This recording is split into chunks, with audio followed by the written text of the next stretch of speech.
एक महात्मा 20 वर्ष से पेड़ की छाल सूखी हुई खाते थे, किस लिए? काम विजय के लिए। किसी भी तरह का शरीर में पुष्टता ही ना होगी तो काम क्या करेगा? अवस्थी मात्र हुए रहे शरीर, हड्डी हड्डी शरीर में रह गई थी और तपस्या करते सूखी छाल जो पपड़ी होती है ना वृक्षों की, वो मार पाते और बस कोई भोजन नहीं, कोई पत्ता नहीं, कोई फल नहीं, कुछ नहीं। वो ऐसे हो गए थे। जब 20 वर्ष हो गए तो कामदेव प्रकट हुआ सामने, क्योंकि वो उसी योग्य थे और कहा हम तुम्हें परास्त करेंगे। तो उन्होंने मुस्कुरा के कहा तुम्हारी ताकत क्या कि तुम मुझे परास्त कर लो। बोले अच्छा चलते हैं। चला गया काम। दूसरे दिन जहाँ वो पपड़ी खाते थे ना, वहाँ हलवा लगा मिला, हलवा। अब उनका दिमाग काम किया कि जंगल में, घोर जंगल में बढ़िया सुगंधित घृत युक्त मिष्ठान। उन्होंने समझा मेरी तपस्या से डरकर प्रकृति मुझे दे रही। मुंह मार मार करके जहाँ जहाँ पपड़ी खाते थे वहाँ हलवा लगा मिला, हलवा पाया। 20-25 दिन हुए, थोड़ा खून दौड़ा नस नाड़ियों में। अब एक दिन वो उस अपने टाइम से जाते थे उनका हलवा, तो जो टाइम से गए वहाँ पाने के लिए, तो देखा एक 16-17 वर्ष की लड़की हलवा लगा रही।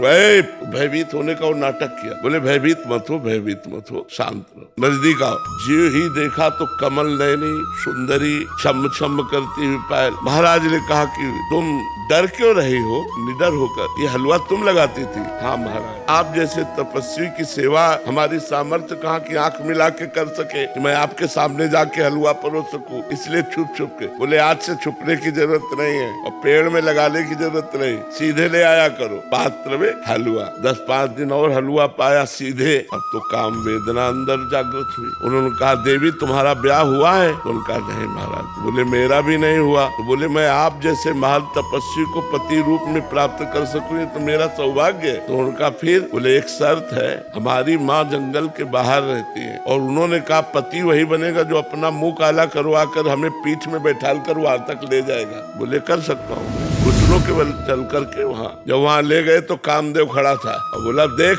तेरी तपस्या को नष्ट नहीं करना चाहता, केवल ये दिखाना चाहता हूँ कि घुटनों केवल आया है एक मेरी माया के इशारे से। अगर मैं 5 बार संधान कर दूं तो तेरे हाल क्या होंगे? तो उन्होंने प्रणाम किया।